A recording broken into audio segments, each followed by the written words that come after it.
Hello everyone, it's Sam-Hunny here. And you know, I don't know how many of my followers or anybody that I know gets GameInformer in their mailbox. I get GameInformer in my mailbox because I got it in GameStop. And there have been some things in GameStop that I don't necessarily agree with because that's true for like any reviewing product. When someone has an opinion, you have a high chance of disagreeing with it. But there was an article, it was the game review section. I don't know, it doesn't specifically have a name. It's where they give the game scores and stuff. And I read some of them. Well, I read most of them. And they're kind of unfair. I have two specific examples, and I'm going to read the articles, and then I'm going to give you, like, my impression, why they piss me off so bad. So, the first one I'm going to read is about Borderlands the pre-sequel, because I've been playing it a lot. I've been playing it a lot. And, Khelmire's here too. Hi, Khelmire. Hey. So, he might put in his 2 cents and point out anything that I forget to mention. So I'm just going to go ahead and read this Game Informer article about Borderlands the pre-sequel. To start off, I'll just tell you that its rating is a 7.5 out of 10. And I'll read their little detailed excerpts on the side about concept and graphics. And I'll read that after I read the article. So, it says, last generation, Borderlands became Gearbox's prize series, and the developer has been vocal about not tackling Borderlands 3 until it has enough new ideas to do the game justice. In the meantime, 2K Australia stepped in to keep the money train rolling with Borderlands the pre-sequel, a humorous detour that takes place to Pandora's moon, Elpis. Despite featuring 4 new playable characters and a few new features, the pre-sequel feels like more of the same, which is both good and bad for fans of the series. The pre-sequel takes place before Borderlands 2 and details Handsome Jack's transformation from being a pretentious but well-meaning hero to one of gaming's most delightfully detestable villains. 2K Australia weaves an entertaining narrative around what players already know of the characters and timelines of the previous games. Even though the writing is still more sophomoric and annoying than it is clever, I enjoyed watching Handsome Jack's flaws bubble up and learning more about the manic and humorous universe. Unfortunately, other aspects of the game don't fare as well. Borderlands' signature visual style has lost some of its luster over the years, which is exacerbated by Elpis's bland and monotonous landscape. The texture pop-in is especially atrocious. The series has always struggled to load in high-res textures fast enough to keep up with the player, but waiting for blobby characters to slowly come into focus is a shortcoming I'll be happy to bury with my last-gen consoles. On the gameplay side of things, 2K Australia hasn't made too many changes to Borderlands' familiar and addictive gameplay loop. You still level up your character with a variety of upgrades and skills while collecting, using, and selling an endless selection of guns and equipment. However, while other loot-focused action games have made great strides in streamlining the collection process, Borderlands suffers from the same old inadequacies. You still spend too much time sifting through old junk loot, selling off old and unwanted items, and opening countless crates to restore ammo and pick up paltry amounts of cash. Comparing item stats and managing your inventory hasn't gotten any easier, and the quick travel system still requires slogging through long stretches of the environment just to get to the appropriate kiosk. The pre-sequel offers up some new enemy types, but they rarely require different tactics aside from what elemental gun type to use. The biggest gameplay changes revolve, or orbit, as the case may be, around Elpis's atmosphere. The low gravity makes bounding across environments and vertical exploration easy and fun.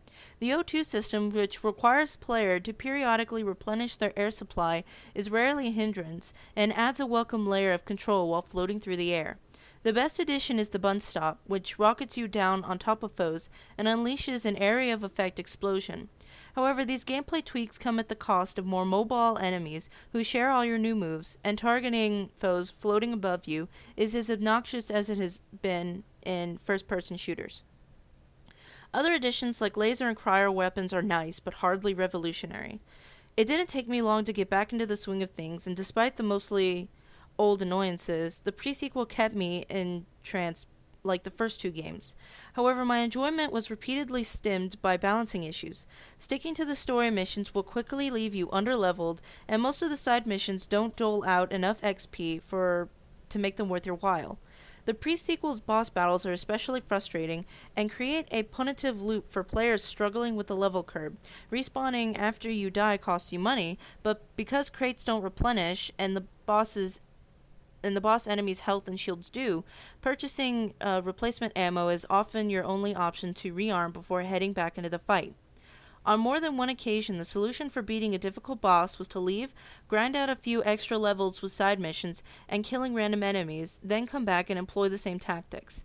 Like previous games, the pre-sequel isn't just better with friends, it's balancing for co-op, and playing solo feels like a chore. Ultimately, those who just want more Borderlands are getting their wish. The pre-sequel offers plenty of missions, completely new environments and playable characters, and one of the more interesting story threads of the series. If you're looking for more from Borderlands, however, the pre-sequel falls short and it will take more than laser blasters and butt stomps to put the series back at the top of my must-play list. Concept: offer players another Borderlands adventure without making too many changes to the formula. Graphics: the artistic visuals of the series aren't as dazzling anymore, and the limitations of last-gen hardware are more noticeable than ever. Sound: most new characters sport Australian accents this time around and fit right in with the series' amusingly irreverent tone. Playability: the gunplay is as tight as ever, but the added versatility means you'll spend more time trying to shoot enemies out of the sky. Entertainment: a couple of co-op buddies and a strong desire for more Borderlands are vital for enjoying the game. Vital. Replay value is moderate. Now, I know we talked about this before. What does irreverent mean? Reverent is disgraceful, rude, etc., etc. It's basically saying that Borderlands has an unsavory tone about it in general, which is just their So it's sort worse of than humor. calling it irrelevant. Well, they're just saying it sticks with the Borderlands brash and rude nature, basically. I guess. So I'm just gonna start tearing this thing apart, paragraph by paragraph. Except I'm gonna give my personal impressions first before I start going through. You're a real fucking asshole to say this. Like, these people didn't just make a shell-out game. They wanted to give you content. They wanted to bring you a story. Like, there's very few things in the world. Well, not that many few. But there are very few things that actually, like, get me really, really pissed. And when I see someone working really hard on somebody, and On you somebody? just... Huh? On something. On something. I see somebody working on something really hard, putting their heart and soul into something to bring you entertainment, not just to sell you something.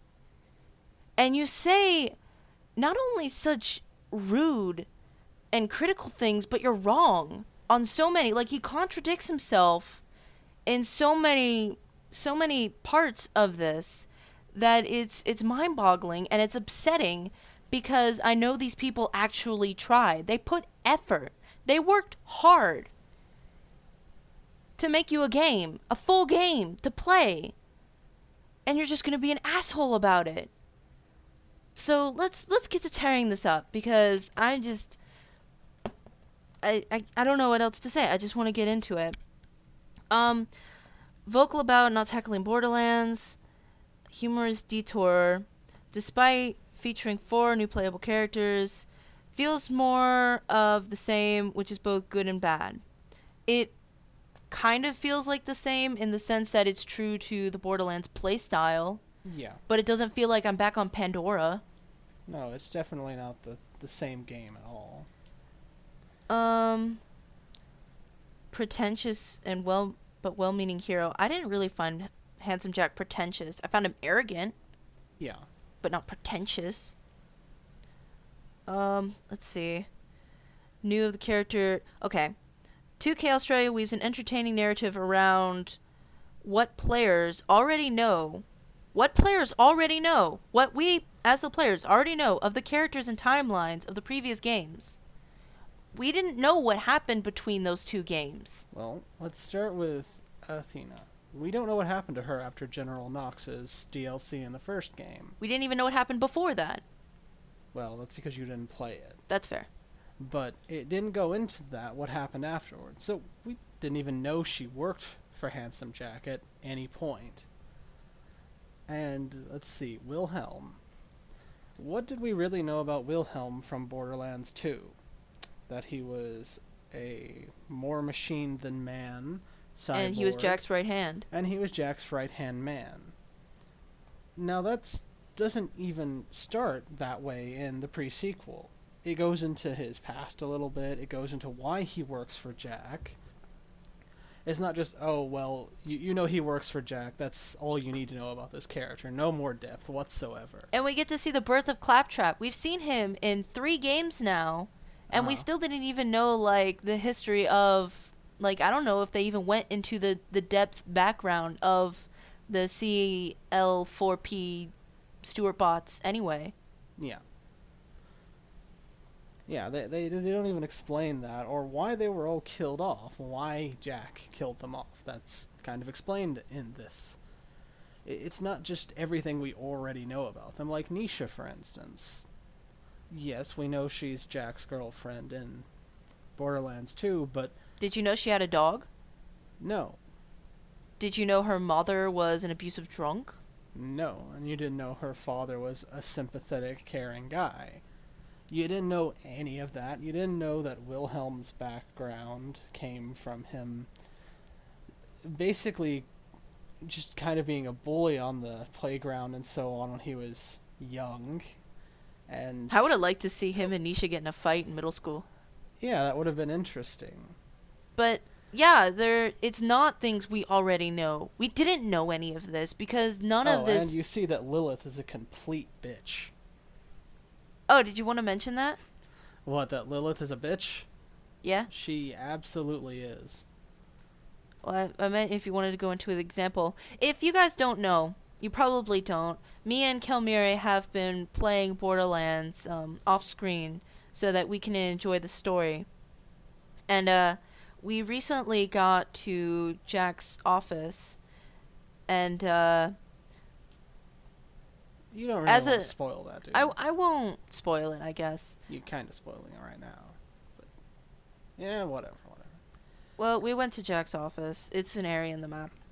And he does something to protect Elpis. Something drastic, but something he feels he needs to do. And Lilith starts calling him out on it, and she's basically torturing Athena and getting information out of her as the game progresses. Like, the game is kind of told through Athena's eyes. And Lilith's like, you just sat there and watched him do it, and then you went right back to work with him. And Athena's like, well, so did you. So shut up. And she did, and continued doing so for the rest of the game. I mean, well, I'm assuming she continued through the rest of the game. I like this part. Even though the writing is still more sophomoric and annoying than it is clever, I enjoyed watching the flaws. Sophomoric and annoying. Didn't he just compliment it a few minutes ago? An interesting tell that they weaved about the characters. That was the final paragraph, the most conflicting thing in the whole article. What is it? One of the more interesting story threads of the series. Yeah, it's interesting yet childish. It's sophomoric and stupid. annoying. Last time I checked, childish and stupid did not mean interesting by any means. Signature visual has lost its luster. It's unique. What do you want it to look like? Apparently they want 3D models for it. I mean, there's nothing you can really do. It's like telling Telltale to stop looking like comic books. Yeah, that's their style. Goes with the same style, but no one's complaining about that. Why? Yeah, they're like, oh, it's a visual marvel, even though Borderlands did that before Telltale did. Or did they? Yeah, they did. Telltale's been out for a while. Yeah, Telltale has been out for a while, but I don't know when Borderlands 1 came out. Their styles are pretty similar. I mean, it makes sense that Telltale wanted to make a Borderlands game in that sense, I guess. but that's not what we're talking about. The next thing, it says the texture pop-in is especially obnoxious. The series always struggled with load-in high-res textures, to load in high-res textures fast enough to keep up with the player. Blah blah blah blah blah. That's sort of fair. The loading for textures in Borderlands has been kind of an ongoing issue. I won't argue that, but I never found it much of a problem. It hasn't made me hate the game by any No. means. It hasn't brought any ill temper toward the game. What is annoying about this is on the very next page, like The previous page. Yeah, the previous page. So you're looking at both of these pages. The page on the right is Borderlands. The page on the left is The Evil Within. For their graphics, on the little blurb on the side, it says a top-notch demonstration of this generation's visual potential despite occasional texture pop-in. You were just complaining that the texture pop-in for previous generation was the reason why you were happy to throw away your old consoles, yet they're still having it on the next one, and you praise it for us. The Evil Within got a 9. I'm assuming because of part of the graphics. Started on The Evil Within. That game is so just... It looks like sort of a ripoff of Silent Hill rather than Resident Evil. No, it's like a combination of both, but it's so... I mean, aspects of it look good, but... Yeah, but it's not really survival horror, just item management. Let's see. I'm happy to bury my last-gen consoles. Why would you ever? You have no, like... Why would you say that about last-gen consoles, too? Because PlayStation 4s aren't backward compatible. Yeah. So that's just dissing the old gen. Hadn't made too many changes to Borderlands... familiar and addictive gameplay. Yet he comments about how annoying it is. You still level up your character with a variety of upgrades. The loot-focused action games have made great strides in streamlining. Borderlands suffers from the same old inadequacies. You still spend too much time sifting through old junk, selling off old and unwanted items. Okay. What other top loot-based games have come out recently? Diablo 3 Reaper of Souls. Okay, and how often do you go through there and you're like, oh, this is garbage, that's garbage, that's all garbage. the time. You know what? I'm just going to melt all this down. Yeah. Or sell it. Is that, like... And their menus are a lot You more know difficult what's the to problem navigate, is actually. he bashes sifting through old junk, and yet he complains about picking up the minuscule amount of loot. You can sell your guns and get more money. Yeah. And then he goes on to say that you have to buy the loot, because now he's complaining that there's not enough crates around with ammo in it, after complaining that you had to open crates for ammo. And it is not complicated to compare item stats. It's a simple button. Yeah, you press pressing square. a button too hard for you? I mean, the only reason why seriously. comparing your inventory would be hard is if you don't read what it says at the bottom of your inventory, because it gives you the controls to use. It tells you what to do. Yeah. And it's not complicated to press square. No. To just look at the guns that you have equipped, or if you want to look at 2 guns in your inventory, equip one of them and compare them that way. It is not complicated.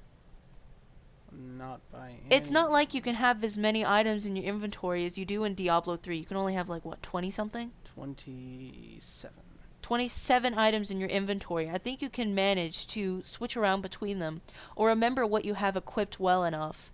Like, if you don't have the short attention span that I do, then you should be able to get it done. Even if you do, it's not hard to press a button. Yeah.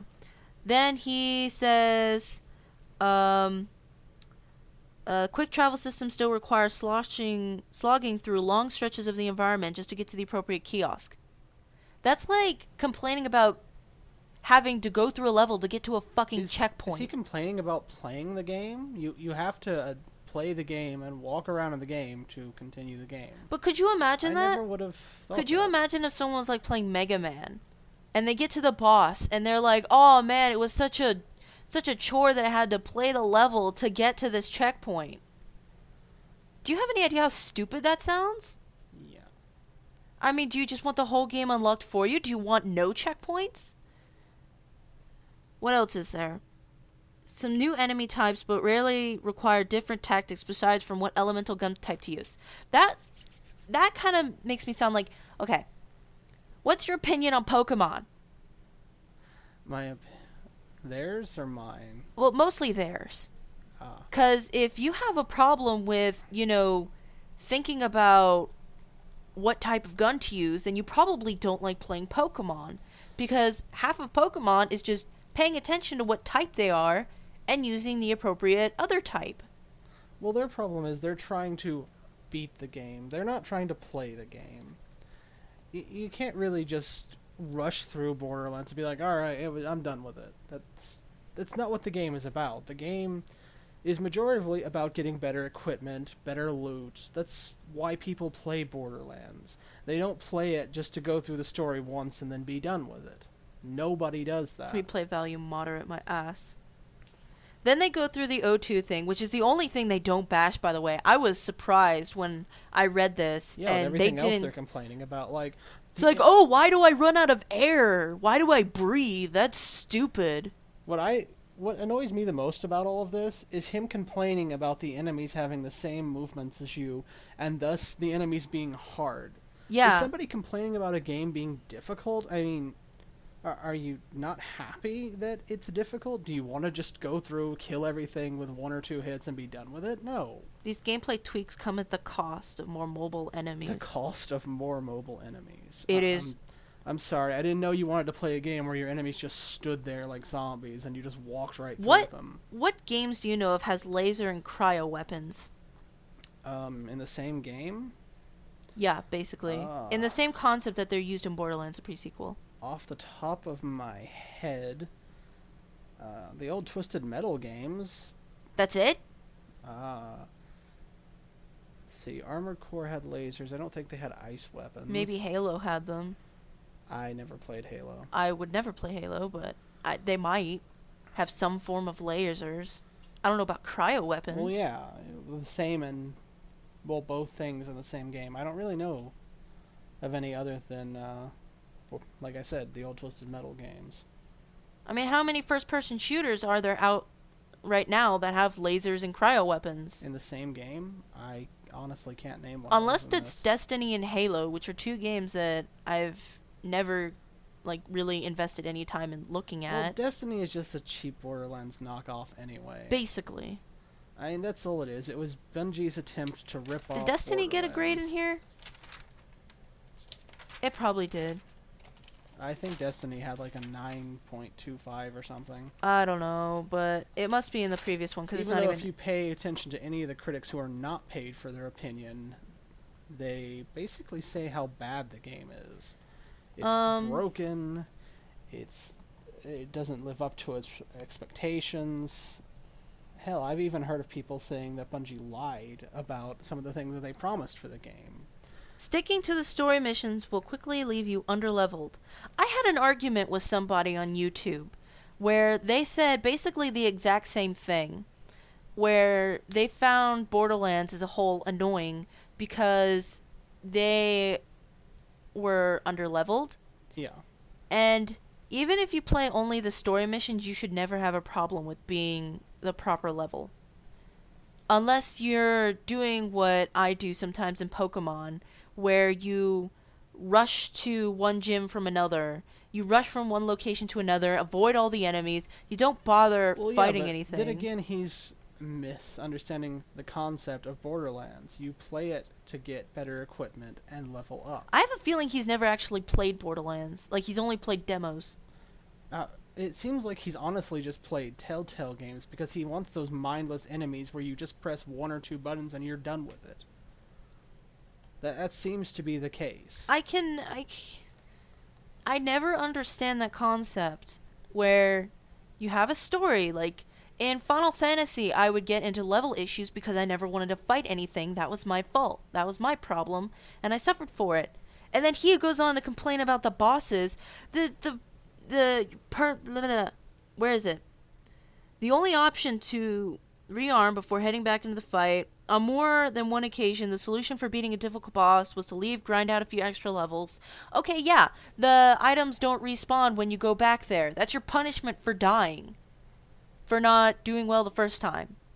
You can get punished in games. It happens. As old as this man should be to be writing this article, he should know that games punish you. But Hell, he's he's talking lucky about... there's usually an ammo section right before the boss anyway. But he's saying that there is no strategy involved in the bosses. He's like, your only option is to brute force it. Yeah. To go level up, to be higher level. It's like if you go into Pokemon, be level 50 to fight a level 18 gym. I keep using Pokemon because at this point it just reminds me of everything that he's talking about.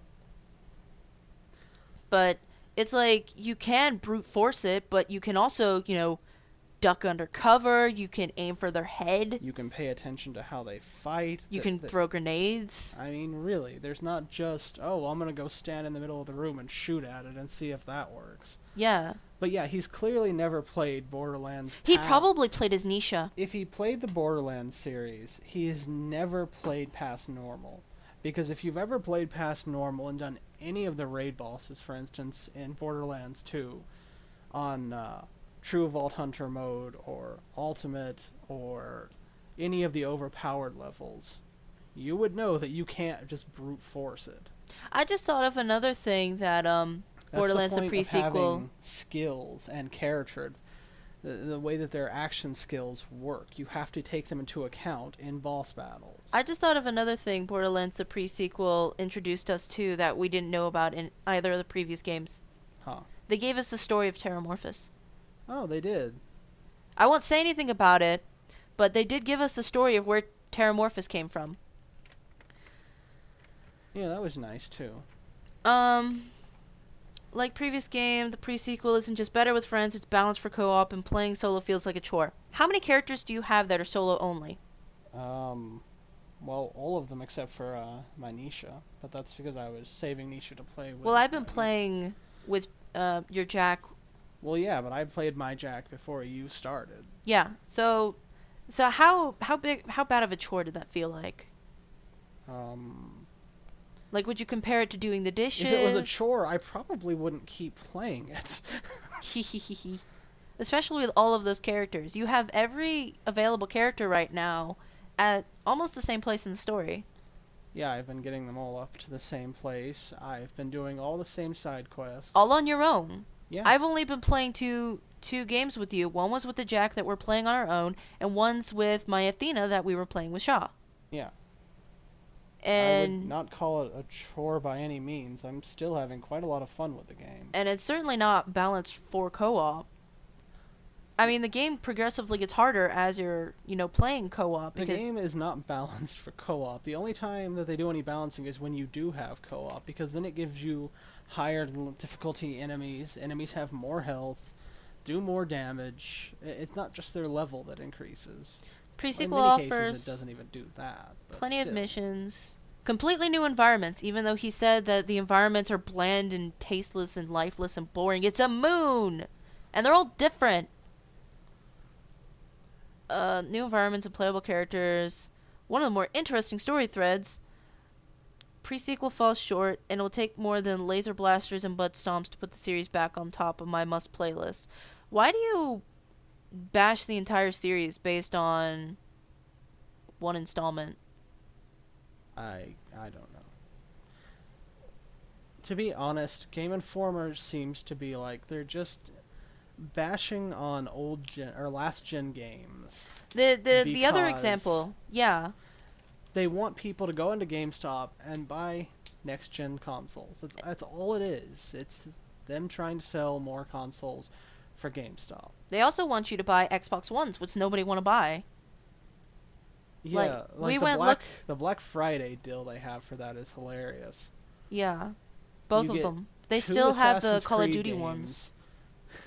You get Black Flag and Unity with an Xbox with Kinect, mind you, so the expensive Xbox One for $327.99. Xbox 360 or Xbox One? Xbox One. I said Xbox One. I didn't hear. I'm sorry. For $329. That's the expensive version. And it's down that much. And the cheapest PlayStation 4 we could find was one that just had a $50 gift card given with it because nobody is dropping their price. I don't know if it's the store's decision, I don't know if it's Sony's decision, but nowhere I have seen has a PlayStation 4, I didn't look on Amazon or anything, has a PlayStation 4, brand new, under $399. Yeah. That's because it's doing well. Yeah. Same with Wii U. It's not getting a price drop either. Yeah, but do you hear about Game Informer praising the Wii U or PlayStation or anything that's not Xbox? No. I remember last year when everybody thought the Wii U was just dying. Yeah. And then they actually released all the new games at E3, and then Nintendo this year just they blew us out of the water. I was excited. I felt revitalized by Nintendo's pros, I guess. Yeah. I was excited for Legend of Zelda. We still have Hyrule Warriors. Yeah, I liked that Squid Game. Mm-hmm. That looked cute. There was some other stuff on there. I really just want to draw on the Wii U pad. But I also have this article about Assassin's Creed Rogue, which got an 8.25. I want to be able to play all the old Super Nintendo games, to be honest. Yeah. Let's see. It just seems like anything that was on previous gen just automatically gets a less than stellar score. You know what? To be honest, half of that article about Borderlands sounded kind of made up. Yeah, it's like he didn't even play It was really the contradictory, game. and it's like he just read YouTube comments when people were like, "Oh, is it just DLC for last gen?" oh lols. I mean, seriously. All right, I'll go ahead and read the Assassin's Creed Rogue. If this gets too long, I'm gonna split it into 2 parts. Okay. So I'm just letting the viewers know. Check out the next part if I split it. If not, I don't know. Probably split it at the Rogue part. Okay.